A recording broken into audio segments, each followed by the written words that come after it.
क्या कहेंगे, आपको अरेस्ट किया गया? देखें जी, मैं कहता हूँ 10 नहीं 100 भी पर्चे ये दर्ज करा लें, कोई फर्क नहीं पड़ेगा इंशाअल्लाह ताला। मेरा मैसेज है पीटीआई वालों को कि आप इनके हथकंडों से बिल्कुल दिलेरी के साथ मुकाबला करें और कोई आपको फिक्र करने की जरूरत नहीं है, क्योंकि आप हक और सच की लड़ाई और दीन के हवाले से, पाकिस्तान के हवाले से आपकी लड़ाई, उसमें आप खड़े हैं और मजबूती से खड़े रहें और इनका मुकाबला करते रहें। बना लें जितने पर्चे बना रहे हैं, अपने आप को खुश कर लें, लेकिन झूठ में कोई बरकत नहीं होती और इंशाअल्लाह ताला ये सारे जितने इनके एहलकार हैं ये नाकाम होंगे और इनके मुंह काले होने आपने देखना है।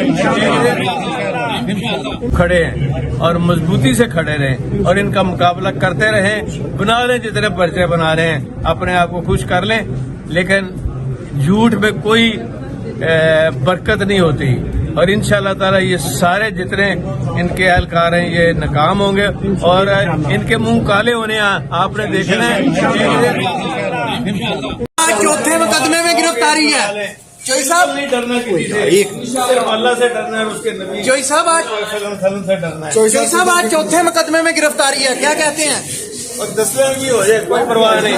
सर इमरान खान के साथ खड़े हैं, सर पीटीआई के साथ खड़े हैं।